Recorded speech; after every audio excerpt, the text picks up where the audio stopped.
मित्रांनो, 5 इयर सीईटीच्या विद्यार्थ्यांसाठी आपण लीगल ॲप्टिट्यूड आणि लीगल रिझनिंग या विषयाची एमसीक्यू सिरीज सुरू केली आहे आणि या सिरीजमध्ये आपण या सब्जेक्टमधल्या प्रत्येक टॉपिकवरती एमसीक्यू डिस्कस करणार आहोत. आणि विद्यार्थी मित्रांनो, जर तुम्ही ही सिरीज पूर्ण फॉलो केली तर याच सिरीजमधून मॅक्सिमम क्वेश्चन्स तुमच्या सीईटीला विचारले जाऊ शकतात. त्यामुळे व्हिडिओ शेवटपर्यंत नक्की पहा. मित्रांनो, जसं की आपल्याला माहिती आहे, सीईटीला आता खूपच कमी दिवस शिल्लक आहेत आणि या कमी दिवसामध्ये एक फायनल प्रिपरेशन या सीईटीचं करण्यासाठी ग्लोबल ऑनलाईनची टेस्ट सिरीज सुरू करण्यात आलेली आहे. या टेस्ट सिरीजमध्ये फुल सिलेबस टेस्ट तुम्हाला दिल्या जातील. 50 पेक्षा अधिक मॉक टेस्ट तिथे अवेलेबल असतील. तसेच सर्व प्रश्न जे या टेस्ट सिरीज मध्ये तुम्हाला मिळणार आहेत ते उत्तरासहित आणि नवीन परीक्षा पॅटर्न नुसार या टेस्ट तुम्हाला दिल्या जाणार आहेत. तर विद्यार्थी मित्रांनो, जसं की आपल्याला माहिती आहे, या परीक्षेमध्ये आपल्याला फक्त 120 मिनिटांचा कालावधी असतो आणि 120 मिनिटांमध्ये आपल्याला संपूर्ण पेपर सॉल्व्ह करावा लागतो. आणि यासाठीच आपलं टाइम मॅनेजमेंटची प्रॅक्टिस करण्यासाठी आणि आपला स्पीड बिल्ड करण्यासाठी दिलेल्या नंबरवरती आजच कॉन्टॅक्ट करा आणि ही टेस्ट सिरीज जॉईन करून आपल्या सीईटीचं प्रिपरेशन करा. तर सुरू करूया आजच्या प्रश्नांना. प्रश्न आहे, national emergency is declared under which article of the Indian constitution. भारतीय राज्यघटनेच्या कोणत्या कलमान्वये राष्ट्रीय आणीबाणी घोषित केली जाते? तर युद्ध, परकीय आक्रमण आणि सशस्त्र बंडाच्या परिस्थितीत कलम 352 नुसार राष्ट्रीय आणीबाणी लावली जाते. म्हणून ऑप्शन सी आर्टिकल 352 कलम 352 इथे योग्य उत्तर आहे. The provision for the suspension of a fundamental right during an emergency is borrowed from. आणीबाणीच्या काळात मूलभूत हक्क निलंबित करण्याची तरतूद कोणत्या देशाकडून घेतली आहे? आणीबाणीत मूलभूत हक्क स्थगित करण्याची संकल्पना जर्मनीच्या वेइमर संविधानावरून प्रेरित आहे. त्यामुळे option B Weimar constitution of Germany, जर्मनीचे वेइमर संविधान. Which term was replaced by armed rebellion in article 352 by 44th constitutional amendment. 44व्या घटना दुरुस्तीद्वारे कलम 352 मधील कोणत्या शब्दाच्या जागी सशस्त्र बंड हा शब्द आणला गेला? 1978च्या 44व्या घटना दुरुस्तीने आणीबाणीचा गैरवापर रोखण्यासाठी अंतर्गत अशांतता हा शब्द बदलून सशस्त्र बंड असा केला होता. म्हणून ऑप्शन बी इंटरनल डिस्टर्बन्स अंतर्गत अशांतता याचं योग्य उत्तर आहे. National emergency must be approved by parliament with in what period. राष्ट्रीय आणीबाणीला संसदेने किती कालावधीत मंजुरी दिली पाहिजे? तर आणीबाणीच्या घोषणेनंतर 1 महिन्याच्या आत संसदेच्या दोन्ही सभागृहांनी तिला विशेष बहुमताने मंजुरी देणे आवश्यक असते. म्हणून ऑप्शन डी 1 मंथ, 1 महिना याचं योग्य उत्तर आहे. What is the maximum period for which presidential rule article 356 can be extended. राष्ट्रपती राजवट कलम 356 जास्तीत जास्त किती काळासाठी वाढवली जाऊ शकते? तर मित्रांनो, राष्ट्रपती राजवट दर 6 महिन्यांनी वाढवून जास्तीत जास्त 3 वर्षांपर्यंत लागू ठेवता येते. म्हणून ऑप्शन ए 3 इयर्स, 3 वर्ष याचं योग्य उत्तर आहे. Financial emergency article 360 has been declared in India how many times. भारतात आतापर्यंत आर्थिक आणीबाणी 360 किती वेळा घोषित करण्यात आली आहे? तर भारताच्या इतिहासात आतापर्यंत एकदाही आर्थिक आणीबाणी लागू करण्यात आलेली नाहीये. त्यामुळे या प्रश्नाचं योग्य उत्तर आहे ऑप्शन सी नेव्हर, एकदाही नाही. Which article can never be suspended even during a national emergency. राष्ट्रीय आणीबाणीच्या काळातही कोणते कलमे कधीही निलंबित केले जाऊ शकत नाही? तर 44व्या घटना दुरुस्तीनुसार व्यक्तीचे जीवित आणि वैयक्तिक स्वातंत्र्याचे हक्क म्हणजेच कलम 20 आणि 21 आणीबाणीत सुद्धा हिरावले जाऊ शकत नाही. म्हणून ऑप्शन बी आर्टिकल 20 and 21 कलम 20 आणि 21 याचं योग्य उत्तर आहे. President's rule can be imposed under article 365 if the state fails to. जर राज्य सरकारने कशाचे पालन केले नाही तर कलम 365 अन्वये राष्ट्रपती राजवट लावली जाऊ शकते.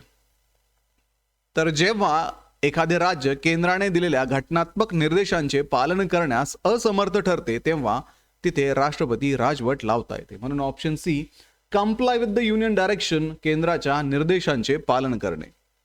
Under article 358 which fundamental right it automatically suspended during a national emergency declared on the grounds of a war or external aggression. कलम 358 नुसार युद्ध किंवा परकीय आक्रमणाच्या आधारावर घोषित करण्यात आलेल्या राष्ट्रीय आणीबाणीत कोणता मूलभूत हक्क आपोआप निलंबित होतो? तर कलम 358 नुसार युद्ध किंवा परकीय आक्रमण या कारणावर आधारित राष्ट्रीय आणीबाणी घोषित केल्यास कलम 19 मधील 6 स्वातंत्र्य आपोआप निलंबित होतात, परंतु सशस्त्र बंड या कारणावर आधारित आणीबाणीत कलम 19 स्थगित होत नाही. त्यामुळे option D freedom under article 19 कलम 19 मधील स्वातंत्र्य. What majority is required in a parliament to approve national emergency? राष्ट्रीय आणीबाणीला मंजुरी देण्यासाठी संसदेत कोणत्या बहुमताची आवश्यकता असते? तर आणीबाणी मंजूर करण्यासाठी एकूण सदस्य संख्येचे बहुमत आणि हजर राहून मतदान करणाऱ्या 2/3 सदस्यांचे समर्थन आवश्यक असते. म्हणून ऑप्शन ए स्पेशल मेजॉरिटी विशेष बहुमत याचं योग्य उत्तर आहे.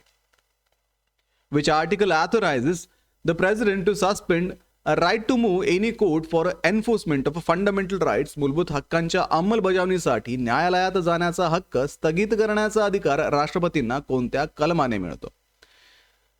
तर कलम 359 राष्ट्रपतींना आणीबाणीच्या काळात विशिष्ट मूलभूत हक्कांसाठी न्यायालयात दाद मागण्याचा हक्क स्थगित करण्याची परवानगी देते. म्हणून या प्रश्नाचं योग्य उत्तर असेल ऑप्शन सी कलम 359 article 359. Once approved by parliament, for how many long does a financial emergency continue? संसदेने एकदा मंजूर केल्यावर आर्थिक आणीबाणी किती काळासाठी सुरू राहते? तर आर्थिक आणीबाणीला एकदा मंजुरी मिळाल्यानंतर तिला पुन्हा मंजुरीची गरज नसते, ती रद्द करेपर्यंत लागू राहते. म्हणून option D indefinitely until revoked, रद्द करेपर्यंत अनिश्चित काळासाठी. Emergency provisions are contained in which part of the Indian constitution? भारतीय राज्यघटनेच्या कोणत्या भागात आणीबाणीच्या तरतुदी समाविष्ट आहेत? तर राज्यघटनेच्या 18व्या भागात कलम 352 ते 360 दरम्यान आणीबाणीच्या तरतुदी दिल्या आहेत. म्हणून ऑप्शन बी पार्ट 18 भाग 18. Who has the power to revoke national emergency at any time? राष्ट्रीय आणीबाणी कधीही रद्द करण्याचा अधिकार कोणाला आहे? तर राष्ट्रपती कोणत्याही वेळी दुसरी घोषणा करून आणीबाणी मागे घेऊ शकतात. म्हणून ऑप्शन सी द प्रेसिडेंट, राष्ट्रपती याचं योग्य उत्तर आहे. To approve a financial emergency what kind of majority is needed in the parliament? आर्थिक आणीबाणी मंजूर करण्यासाठी संसदेत कोणत्या प्रकारच्या बहुमताची गरज असते? तर कलम 360 अंतर्गत आर्थिक आणीबाणी मंजूर करण्यासाठी केवळ साध्या बहुमताची आवश्यकता असते. म्हणून सिंपल मेजॉरिटी ऑप्शन ए साधे बहुमत याचं योग्य उत्तर आहे. Article 356 is popularly known as?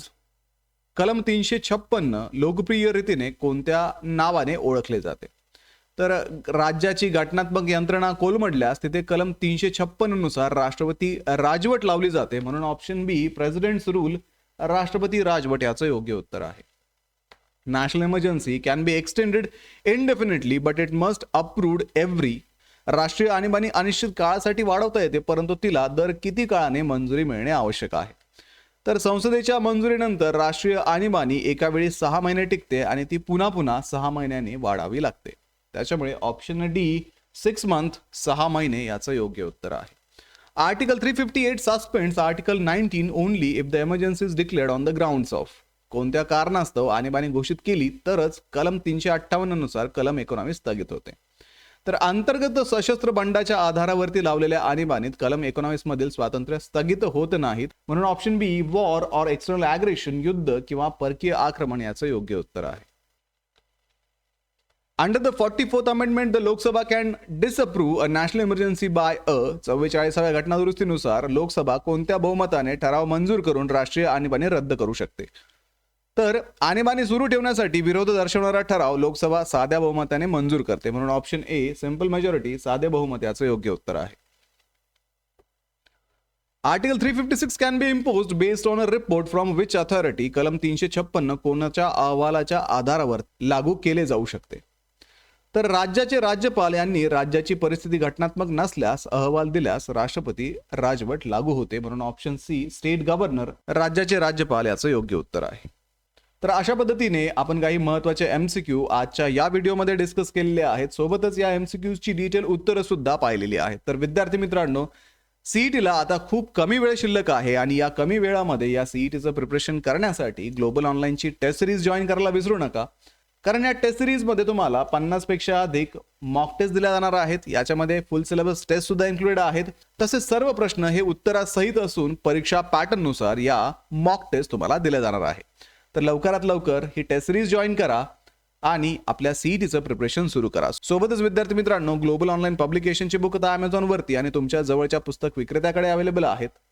आणि या बुकमध्ये संपूर्ण सिलेबस कव्हर केलेला असून सोबतच विद्यार्थी मित्रांनो, प्रश्नसंचामध्ये तुम्हाला 2600 पेक्षा अधिक प्रश्न इथे प्रॅक्टिससाठी दिलेले आहेत. त्यामध्ये तुम्हाला मागील वर्षाचे ऍक्च्युअल PYQ सुद्धा मिळणार आहेत आणि थिअरीच्या बुकमध्ये सर्व सिलेबस इथे कव्हर केला जाणार आहे. तर डिस्क्रिप्शन मध्ये दिलेल्या लिंक वरती जाऊन आजच हे बुक ऑर्डर करा किंवा तुमच्या जवळच्या पुस्तक विक्रेत्याकडे याची चौकशी करा. तर व्हिडिओला लाईक करा, तुमच्या मित्रांना हा व्हिडिओ शेअर करा, ग्लोबल ऑनलाईनला सबस्क्राईब करा. सोबतच विद्यार्थी मित्रांनो, एक्झामचं प्रिपरेशन आता तरी सुरू करा. भेटूया पुढच्या व्हिडिओमध्ये. थँक्यू.